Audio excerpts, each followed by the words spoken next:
کیا سب زہر سے ہاں مولا تقی کا سینہ. الرجیم بسم اللہ الرحمن الرحیم. رب اشرح لی صدری ویسر لی امری واحلل عقدۃ من لسانی یفقہوا قولی. معزز ناظرین السلام علیکم ورحمۃ اللہ وبرکاتہ. سید فرحت حسین پروگرام مشعل راہ کے ساتھ حاضر خدمت ہے. ہمارا سلسلہ گفتگو منتظرین امام کے حوالے سے ہو رہا تھا، مگر آج جیسا کہ آپ سب واقف ہیں کہ آج ہمارے 9ویں امام کی شہادت کی تاریخ ہے 29 ذیقعدہ، اور اس لیے آج ہم جو ہیں امام محمد تقی علیہ السلام کی حوالے سے گفتگو کریں گے. اس سے پہلے کہ ان کے حالات زندگی پر کا جائزہ لیں، آئیے ہم سب مل کر اپنے وقت کے امام برحق امام زمانہ سلام علیہ کی خدمت میں تعزیت پیش کرتے ہیں ان کے جد امام محمد تقی علیہ السلام کی، جو کہ فرزند ہیں امام رضا علیہ السلام کے. جیسا کہ ہم سب واقف ہیں، بعد از رسول اللہ سبحانہ وتعالیٰ نے ایک سلسلہ ہدایت کو امامت کی صورت میں جاری کیا تاکہ حق آخری زمانے تک قائم اور دائم رہے اور اللہ کے پسندیدہ دین کی اطاعت اور اتباع میں لوگ زندگی کو بسر کریں. چونکہ رسول خدا صلی اللہ علیہ وسلم پر اللہ نے اپنی سلسلہ نبوت اور رسالت کا اختتام فرمایا، مگر کوئی بھی دور ایسا نہیں ہے کہ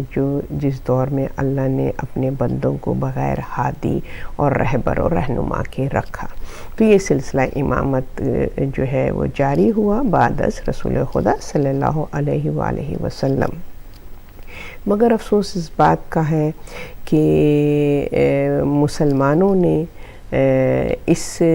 سلسلے کو وہ اہمیت، وہ مرتبہ اور مقام نہیں دیا جو نگاہ قدرت میں تھا، اور ان کو اپنا قائد اور رہبر اس طریقے سے تسلیم نہیں کیا جس کے سبب اہل بیت اطہار کو بعد از رسول جن دشواریوں کا، جن مشکلات کا، جس ظلم و تشدد کا ان کو نشانہ بنایا گیا ہے وہ تاریخ میں موجود ہے. یہ ایک واضح حقیقت ہے جس سے کوئی بھی انکار نہیں کر سکتا ہے. تو جس سے ہم دیکھتے ہیں کہ رسول خدا کے بعد مولا کائنات سے لے کر اور آخری حجت تک جتنے بھی معصومین ائمہ علیہ السلام اس دنیا میں آئے ہیں، فریضہ امامت کو انہوں نے ادا کیا ہے، تو مسلمانوں ہی نے ان کو اس فریضے کی ادائیگی میں ان کو بہت ہی دشواریاں ان کے راستے میں رکاوٹیں پیدا کی ہیں. اور ہم دیکھتے ہیں کہ کس طریقے سے اس سلسلہ ہدایت کی تعظیم نہیں کی گئی اور ان سے استفادہ حاصل نہیں کیا گیا، جس کی وجہ سے آج ہم دیکھ رہے ہیں کہ اسلامی معاشرہ جو ہے وہ کتنا برائیوں کا شکار ہو چکا ہے، کتنی پستی میں گر چکا ہے، کیونکہ حق کی طرف سے منہ موڑنے کے سبب ہم نے اپنی مرضی، اللہ کی مرضی پہ ہم نے اپنی مرضی کو ترجیح دی. تو یہ ایک ہسٹری ہے جو کہ ہر مسلمان کو اس سے آگاہی ہونی چاہیے، اور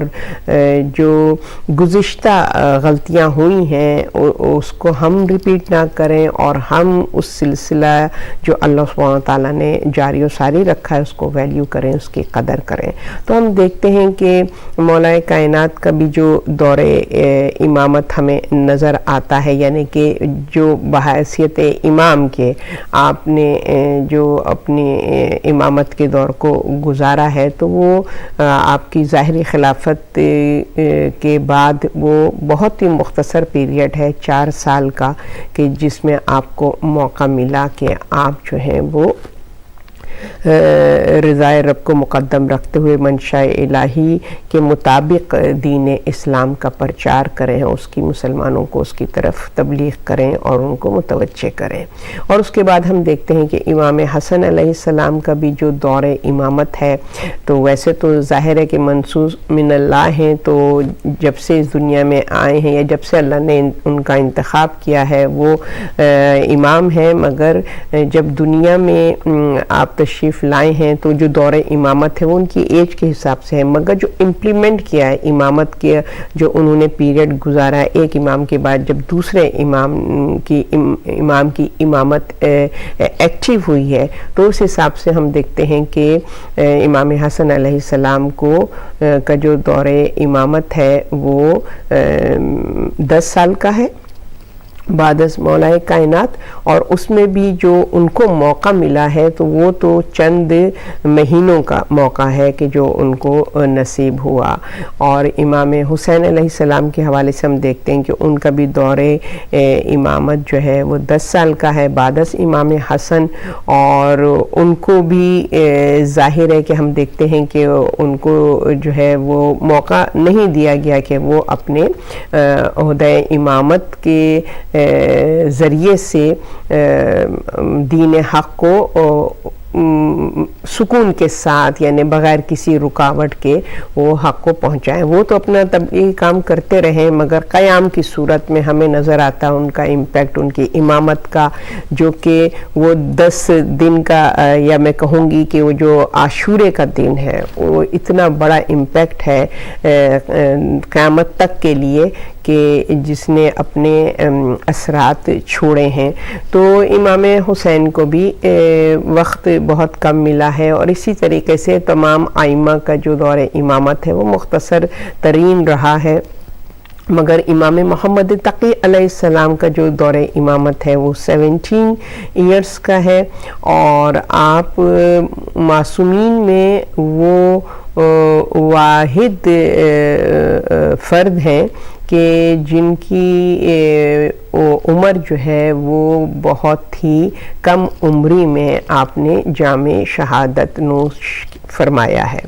یعنی کہ ہم دیکھتے ہیں ہمارے 14 معصومین جو ہمارا عقیدہ ہے رسول خدا صلی اللہ علیہ وسلم سے امام برحق علیہ السلام تک ہمارے 14 معصومین ہیں، اور ان 14 معصومین میں 2 معصومین ایسے ہیں کہ جنہوں نے بہت ہی قلیل عمر گزاری ہے، بہت ہی ان کی عمر بہت مختصر تھی۔ ایک شہزادی کونین سیدۃ النساء العالمین مادر حسنین جناب فاطمہ سلام اللہ علیہا کے، جن کی کل عمر 18 برس کی تاریخ میں بتائی جاتی ہے، اور امام محمد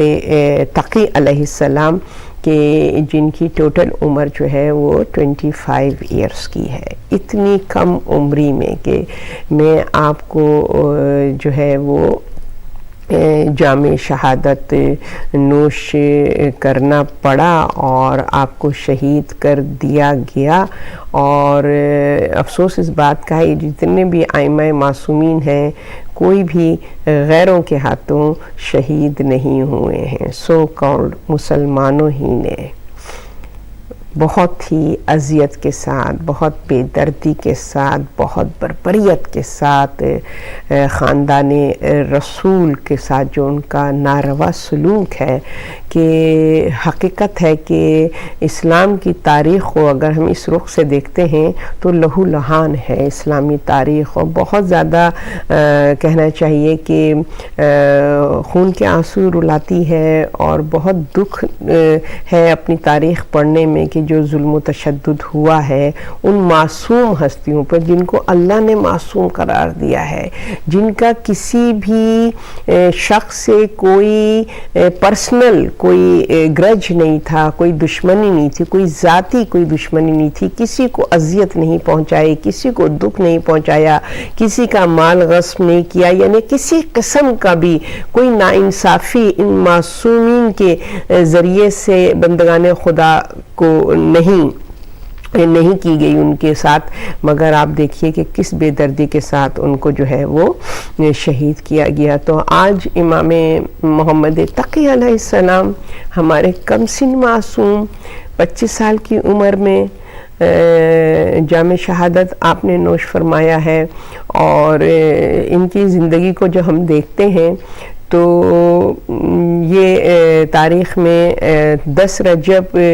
195 ہجری میں آپ کی ولادت ہوتی ہے مدینہ منورہ میں، اور آپ 2 برس کے ہیں کہ مامون کی زبردستی، زور و زبردستی کے ذریعے سے آپ کو آپ کے والد ماجد امام علی رضا علیہ السلام سے جدا کر دیا گیا، اور امام رضا علیہ السلام کو زور و زبردستی عباسی بادشاہ نے، مامون نے آپ کو جو ہے وہ خراسان میں طلب کر لیا، اور امام محمد تقی علیہ السلام 2 سال اپنے باپ کی صحبت میں آپ نے زندگی بسر کی ہے، اور اس کے بعد امام رضا کی حیات میں امام محمد تقی کی ملاقات اپنے والد سے نہیں ہوئی ہے۔ آپ 5 برس کے تھے جب داغ یتیمی کو سہنا پڑا، اور آپ کو بعد شہادت امام علی رضا علیہ السلام جو ہے وہ آپ کو مامون نے زبردستی آپ کو مدینہ سے ہجرت کرنے پر مجبور کیا، اور آپ کو بھی جو ہے وہ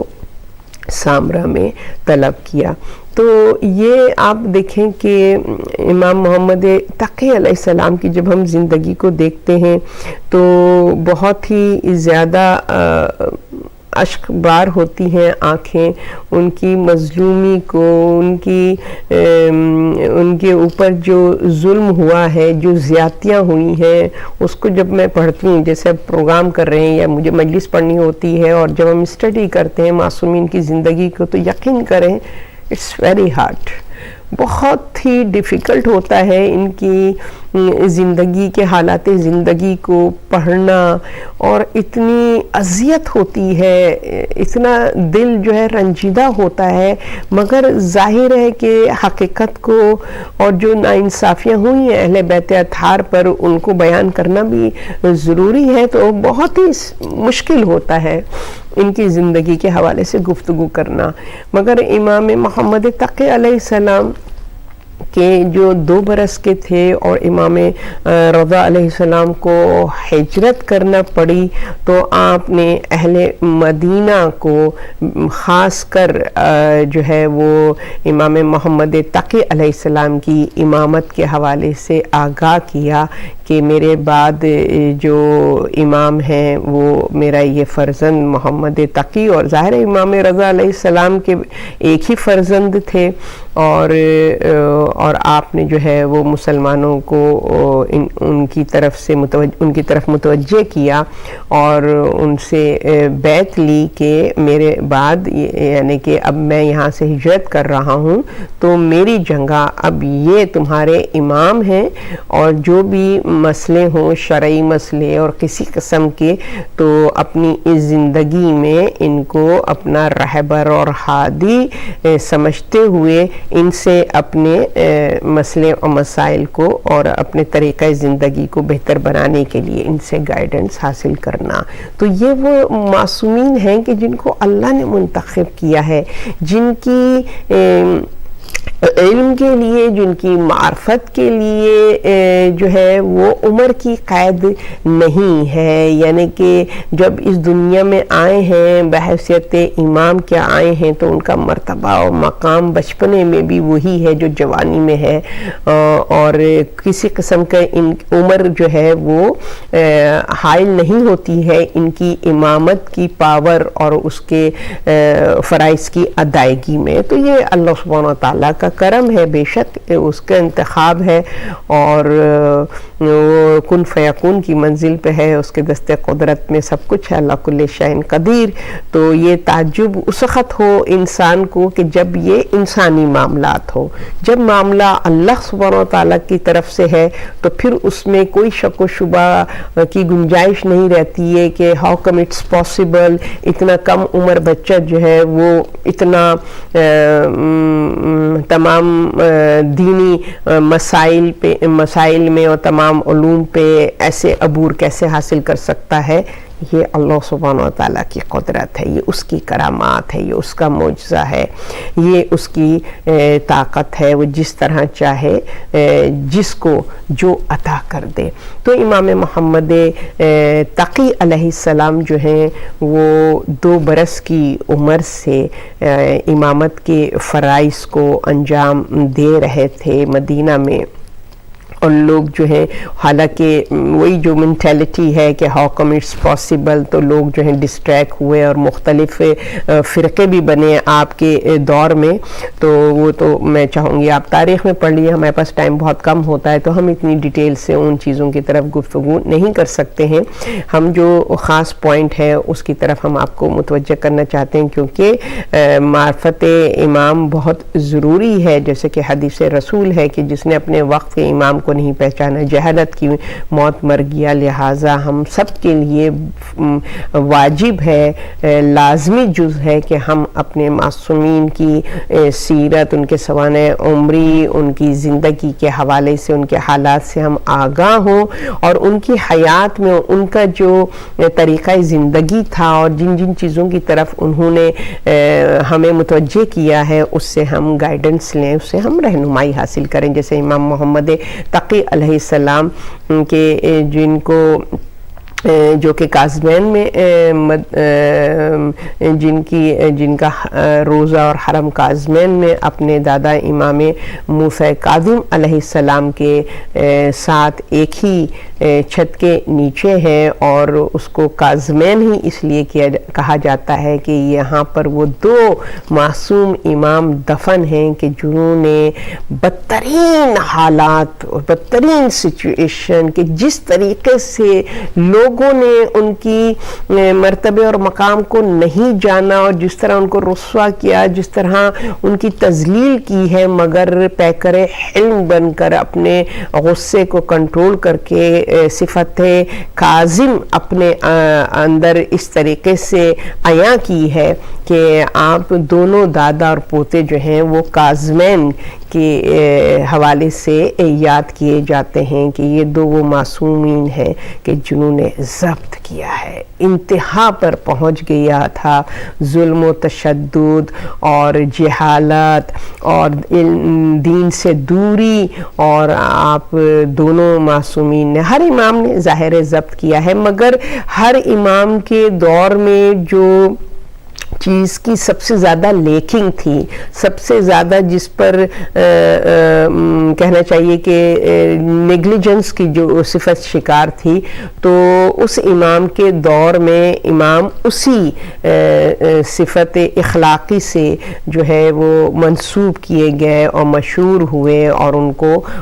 اس القابات سے نوازا گیا ہے کہ جس طریقے سے امام جعفر صادق کو امام صادق ہیں وہ کہ جنہوں نے حق کو عیاں کیا، جو کہ بہت زیادہ جھوٹی روایتوں اور حدیثوں کی گرد و غبار میں حقیقی حدیثیں رسول کی جو تھیں وہ جھوٹی حدیثوں کے گرد و غبار میں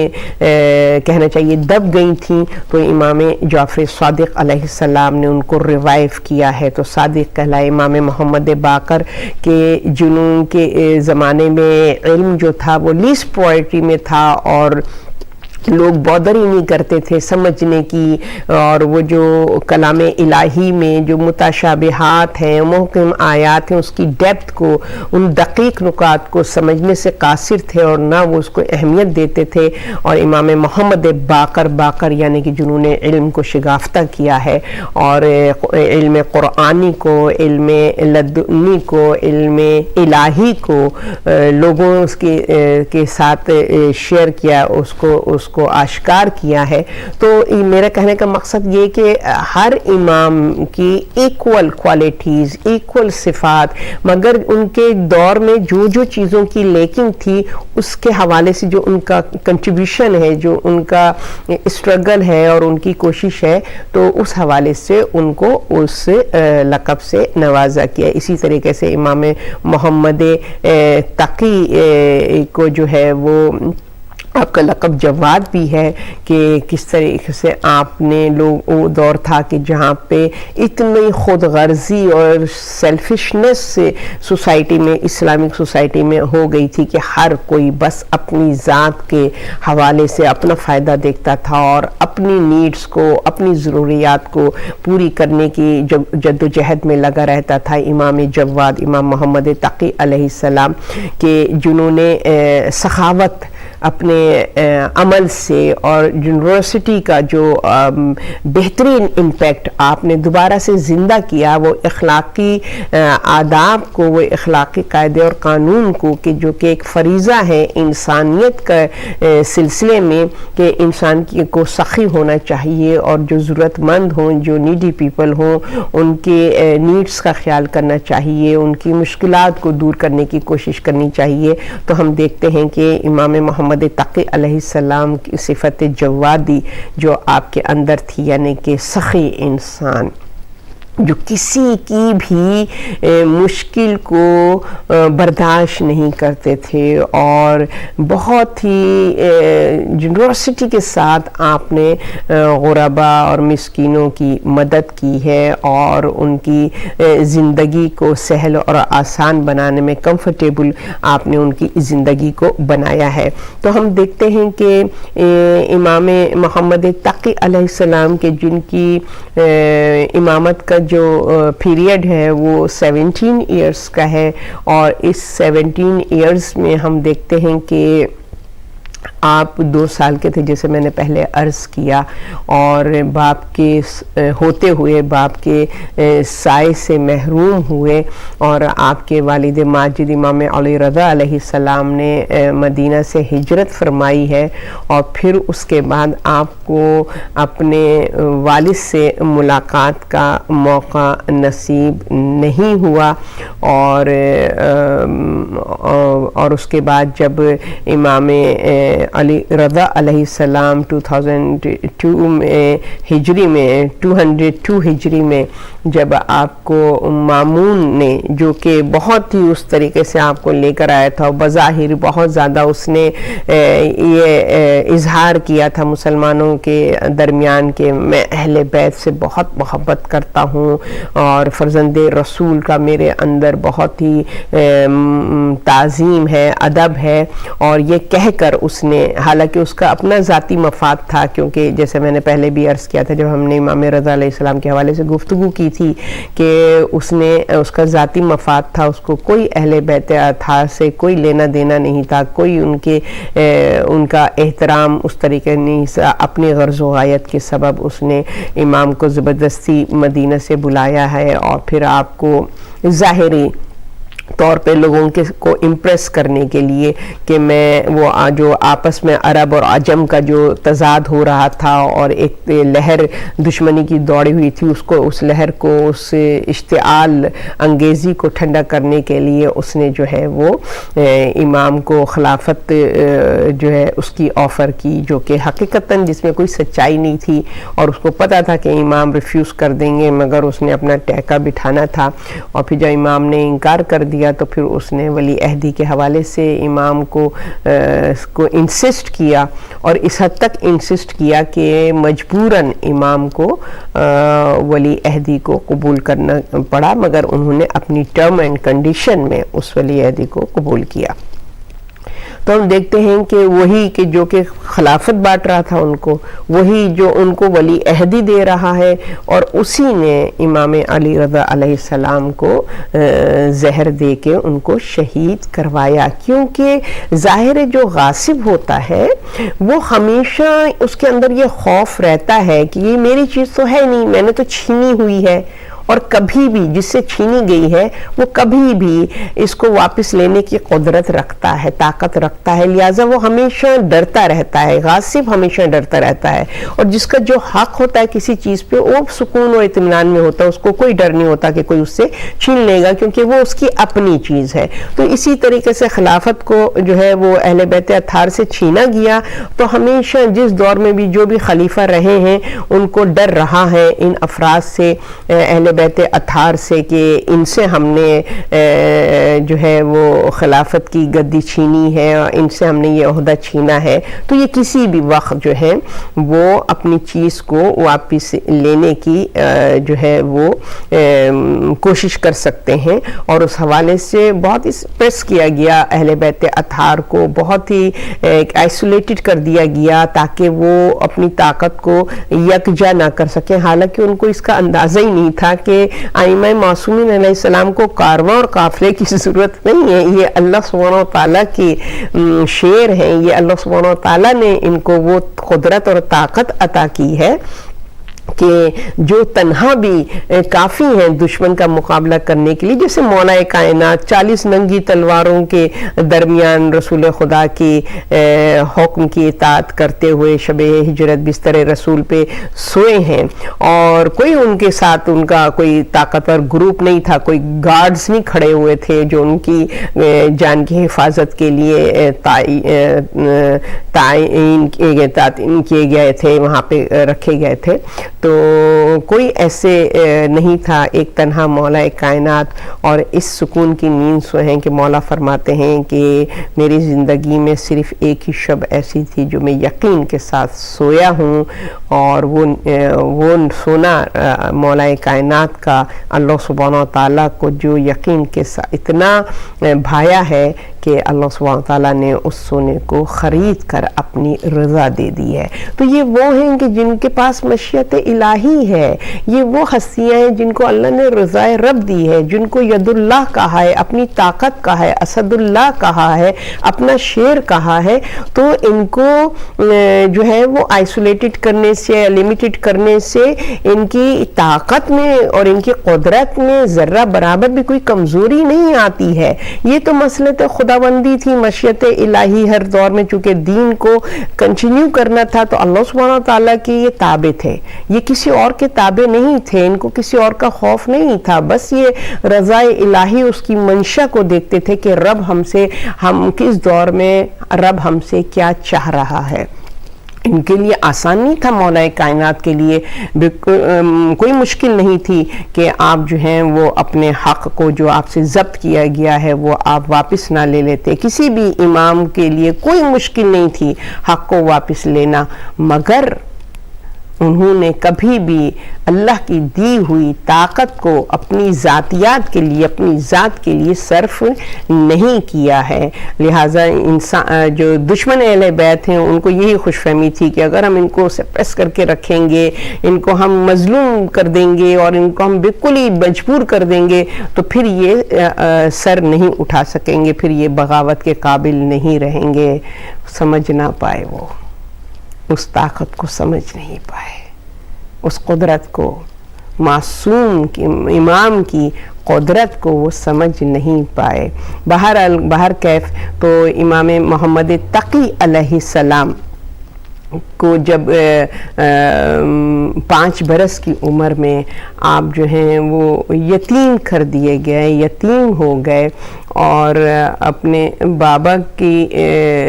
سے ملاقات ان کی زندگی میں نہیں کر پائے، اور مامون نے ہی آپ کے والد کو، امام رضا کو شہید کیا. اور ظاہر ہے پھر جب ان کی شہادت کے بعد جو لوگوں میں انتشار پیدا ہوا ہے اور لوگوں کے اندر جوش و ولولہ پیدا ہوا ہے اور غصہ پیدا ہوا ہے، تو پھر اس غصے کو، اس انتشار کو کنٹرول کرنے کے لیے مامون نے ایک دوسری چال چلی، اور وہ چال یہ چلی کہ امام محمد تقی علیہ السلام کو بھی مدینہ سے ہجرت کرنے پر مجبور کیا، اور آپ کو جو ہے وہ سامرہ میں جو ہے وہ بلایا، اور وہاں پر اس نے اب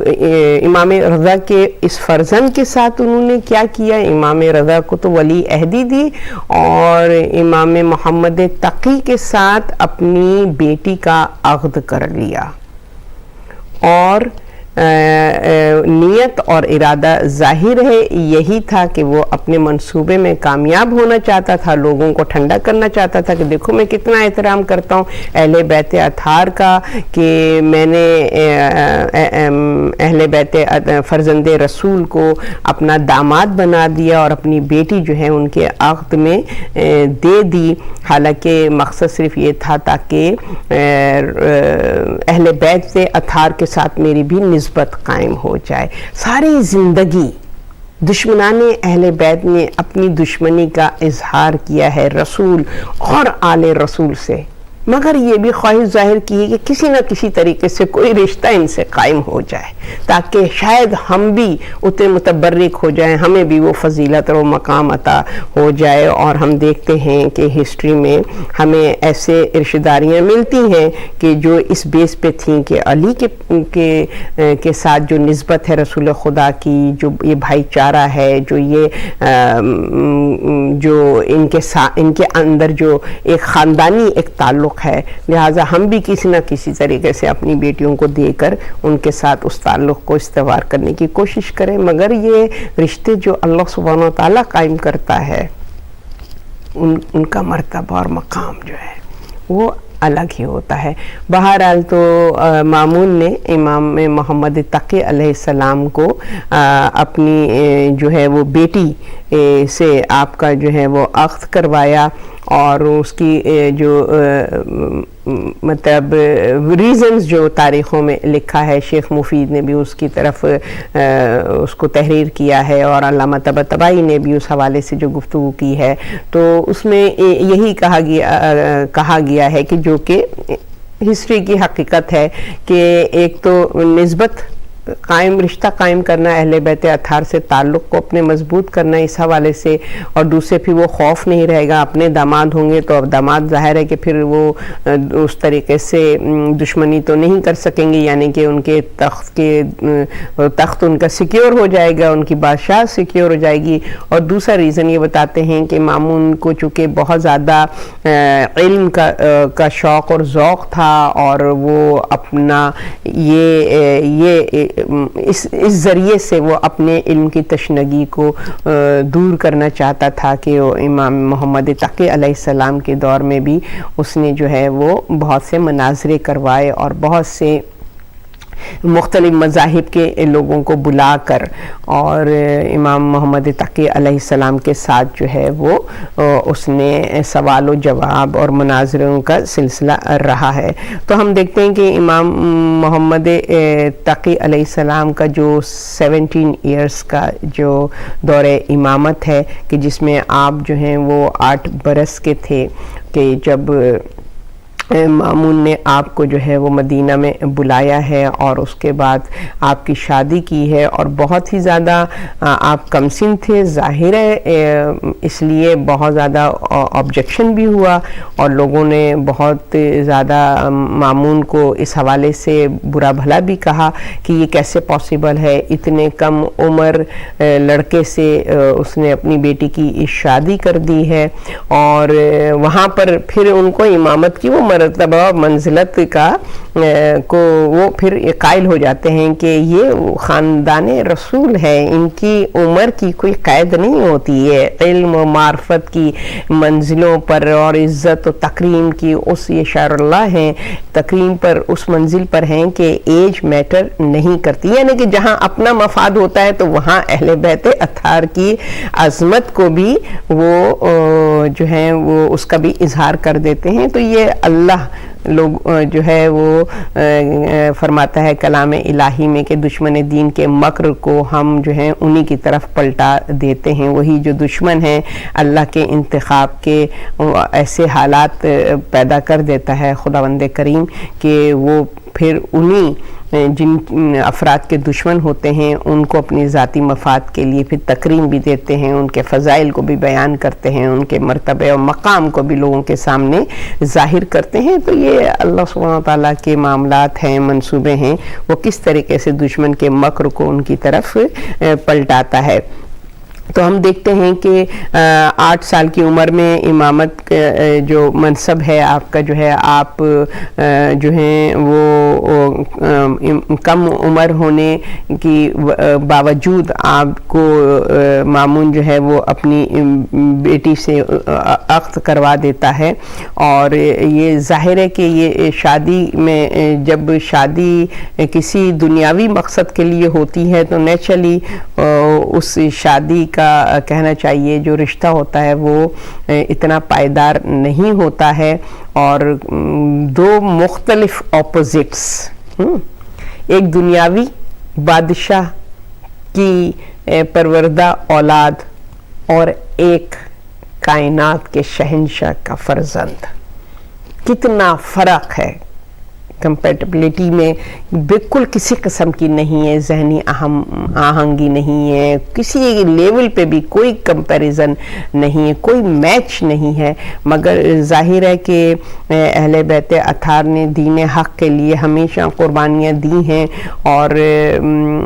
حالات کو مد نظر رکھتے ہوئے کہ ان تمام چیزوں کو جو کہ ناگوار تھیں ان کو بھی قبول کیا ہے، کیونکہ انہوں نے تو ہمیشہ اپنی ذات کی نفی کی ہے اور اللہ کی منشا کو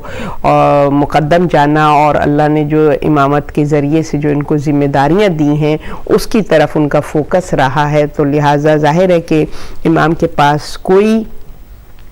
کہنا چاہیے کہ کوئی اور وہ نہیں تھا کہ سوائے اس کے کہ مامون کی اس خواہش پر جو ہے وہ آپ خاموش ہو جاتے، اور اس ظلم کو بھی آپ جو ہیں وہ برداشت آپ نے اس ظلم کو بھی آپ نے برداشت کیا. اور اس حوالے سے ہم دیکھتے ہیں کہ امام کا جو کے ساتھ جو رشتہ تھا مامون کی بیٹی کا، وہ نیچرلی وہ بہت زیادہ اذیت دینے والا رشتہ اس کا رہا، اور بہت زیادہ امام کو اس نے ایذا پہنچائی ہے اور بہت تکلیف پہنچائی، اور بار بار اپنے باپ سے شکایت کی ہے امام کے حوالے سے. مگر مامون کو چونکہ ظاہر ہے اپنی بیٹی کو جانتے تھے کہ وہ کہیں سے بھی کوئی میچ نہیں ہے امام محمد تقی علیہ السلام کے ساتھ، وہ اس کی مجبوری تھی، تو کوئی میچ نہیں ہے. اور کہاں امام محمد تقی، وہ بھی ان کی منزلت اور مرتبے کو اس حوالے سے جانتا تھا اور اپنی بیٹی کی خصلت کو بھی جانتا تھا. لہٰذا اس نے سنی انسنی کی، یعنی کہ اس نے اتنا زیادہ اس کے اوپر توجہ نہیں دی، مطلب امام کے ساتھ تھوڑی سی تنبیہ کی ہے اور ان کو کہا کہ بھئی اس کو شکایت کا موقع نہ دیں. مگر امام جو ہیں وہ ظاہر ہے کہ اپنی وجوہات کو، کہ بھئی وہ تو کوئی کسی قسم کا کوئی امام کی وجود تو کسی کو ایذا پہنچا ہی نہیں سکتا، کسی کو ہرٹ کر ہی نہیں سکتا، مگر ظاہر ہے کہ برے کے ساتھ برا تو نہیں بن سکتے. تو وہ جو کہ جن کو اللہ سبحانہ وتعالیٰ نے جن کو بہشت کا وارث بنایا ہو، وہ مادہ پرستی کا اپنے اندر شوق و ذوق تو پیدا نہیں کر سکتے. تو وہ کہتے تھے جیسی میری سادہ زندگی ہے ویسی زندگی تم بھی گزارو. تو اس حوالے سے جو بھی ریزنز ان کے تھے، تو مشکلات آپ کو سکون تو نصیب نہیں ہوا. اور اس کے بعد پھر آپ نے اپنی ایک کنیز کے ساتھ آپ نے عقد کیا ہے، اور ظاہر ہے اللہ سبحانہ وتعالیٰ نے پھر اس کنیز سے آپ کو اولاد عطا کی ہے. آپ جو تاریخ میں ملتا ہے کہ آپ کے 2 بیٹے امام علی نقی علیہ السلام اور ایک اور بیٹے، اور آپ کے 2 جعفر آپ کے بیٹے کا نام، اور ایک جو ہے وہ آپ کے 2 بیٹیاں آپ کے سلب سے جو ہے اس دنیا میں آئی ہیں. تو وہ بھی کنیز سے، اور مامون کی بیٹی سے آپ کی کوئی اولاد نہیں ہوئی. یہ بھی اللہ سبحانہ وتعالیٰ کا کرم و فضیلت ہے کہ ائمہ علیہ السلام کی جو بیویاں پاک و پاکیزہ بیویاں تھیں، جو نیک بیویاں تھیں، اور ان کے بطن سے آپ کو جو ہے وہ اولاد نصیب ہوئی ہے. تو اس حوالے سے ہمیں ملتا ہے کہ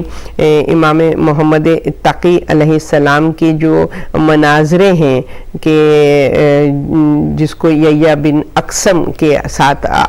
ریلیٹ کیا جاتا ہے کہ امام جواد کے ساتھ اس کے جو مناظرے ہیں وہ ہسٹری میں ہم کو ملتے ہیں، اس میں سے ایک مناظرہ جو ہے وہ میں آپ کے ساتھ شیئر کرنا چاہتی ہوں. آئی تھنک میرے پاس اب ٹائم بھی ختم ہو رہا ہے، مگر میں آپ کے ساتھ اس مناظرے کو جو ہے وہ شیئر کروں گی کہ جو کہ کیا نام ہے، بہت ہی امپورٹنٹ مناظرہ ہے. امام جواد کے قیام بغداد کے دوران بعض واقعات پیش آئے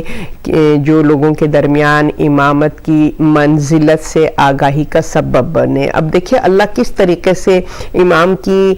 عظمت کو دنیا کے سامنے عیاں کرتا ہے اور دنیا کو قائل ہونے پر مجبور کر دیتا ہے کہ تم نے انتخاب میں غلطی کی ہے اور اللہ نے تمہارے لیے جن کو اپنا نمائندہ اور حجت بنایا ہے تم نے ان کی قدر نہیں کی، ان کو اپنا رہبر و ہادی نہیں بنایا، لہٰذا تم نے اپنے آپ کو اگین دور جہالت کی طرف پلٹا دیا ہے. تو مختلف مناظرے ہوئے، جیسے کہ ایک مناظرہ جو ہوا کہ جس میں چور کے ہاتھ کاٹنے کے حوالے سے، جو آج بھی آپ دیکھیے کہ مسلمانوں کے درمیان جو انڈرسٹینڈنگ ہے اس حوالے سے، چور کے ہاتھ کاٹنے کی پنشمنٹ کے حوالے سے، اس میں بھی مختلف رائے ہیں اور مختلف ان لوگوں کی اپنی انڈرسٹینڈنگ ہے. مگر جو ہمیں امام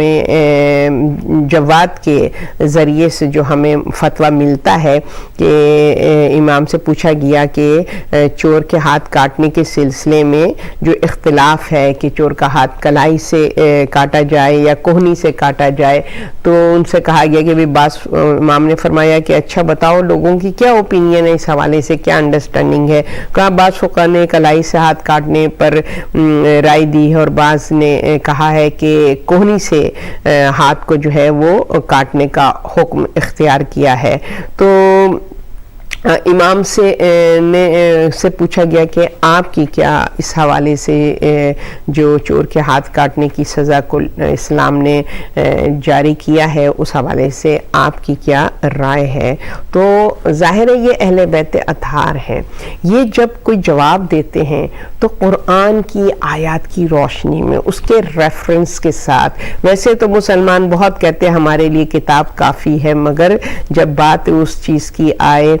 حق شناسی کی بات آئے، تو پھر وہ اپنی توجیحات پیش کرتے ہیں. کبھی حدیثوں کا جو ہے وہ سہارا لیں گے، کبھی کسی اور چیز کا سہارا لیں گے. تو یہ اپنے مفاد کے لیے صرف زبانی جمع خرچ ہے کہ ہمارے لیے قرآن کافی ہے. حالانکہ ہمیشہ اہل بیت اطہار کے رویے ہی نے بتایا کہ قرآن وہ جامع کتاب ہے کہ جس میں ہر سوال کا جواب موجود ہے. تو اس حوالے سے امام نے جو ہے وہ قرآن کی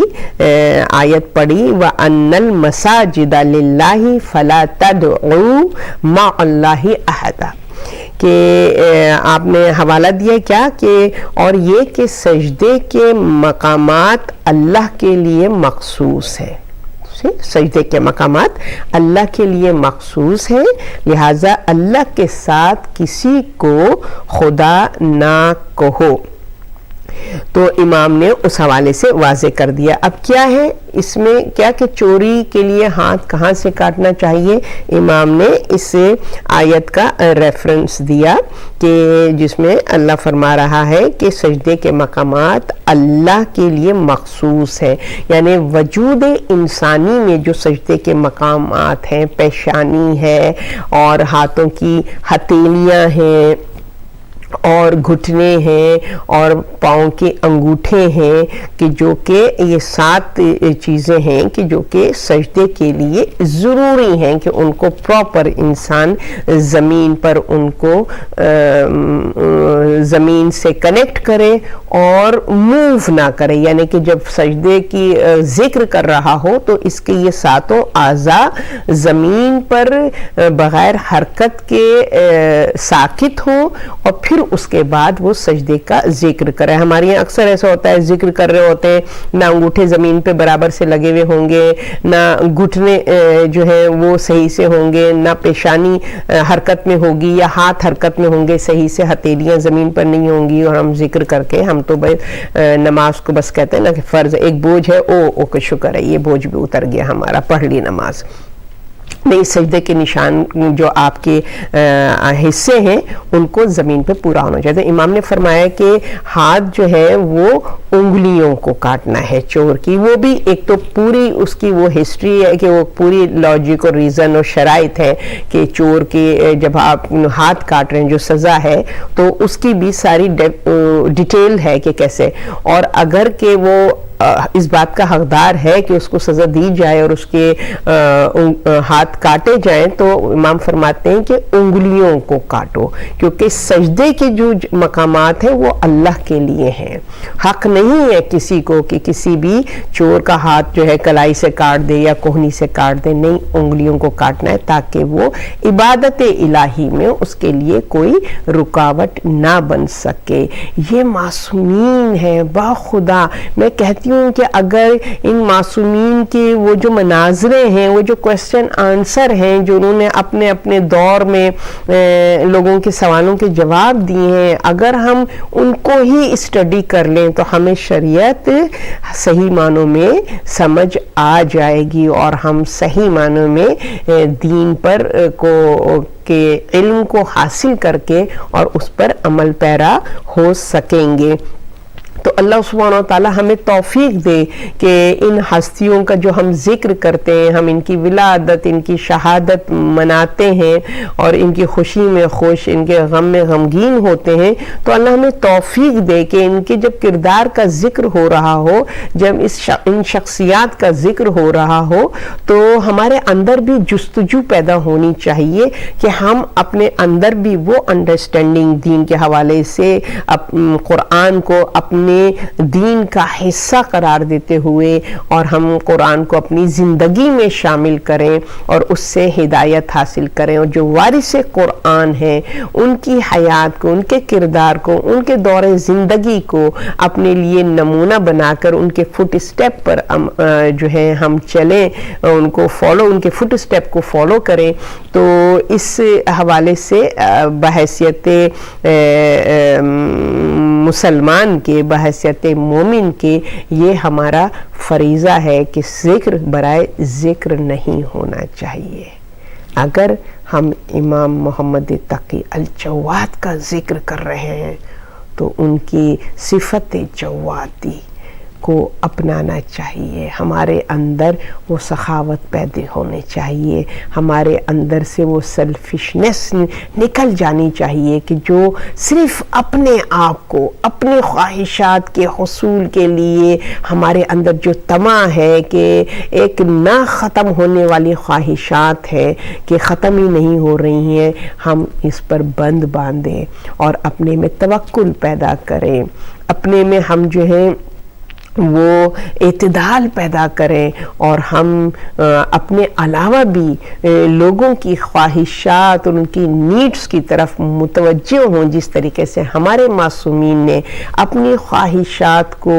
کبھی اہمیت نہیں دی ہے, ہمیشہ بندگان خدا کی طرف متوجہ رہے ہیں, ان کی خواہشات کی تکمیل کے لیے جد و جہد کی, کوشش کی, ان کو اللہ سے قرب کی طرف متوجہ کیا ہے. یہ وہ ہستیاں ہیں کہ جن کا ذکر یاد الہی کو تازہ کر دیتا ہے. یہ وہ ہستیاں ہیں کہ جن کا ذکر موٹیویٹ کرتا ہے کہ ہم بھی اللہ سبحانہ وتعالیٰ کے مطیع و فرمانبردار بندوں کی حیثیت سے زندگی بسر کریں, ہم بھی منشاء الہی کو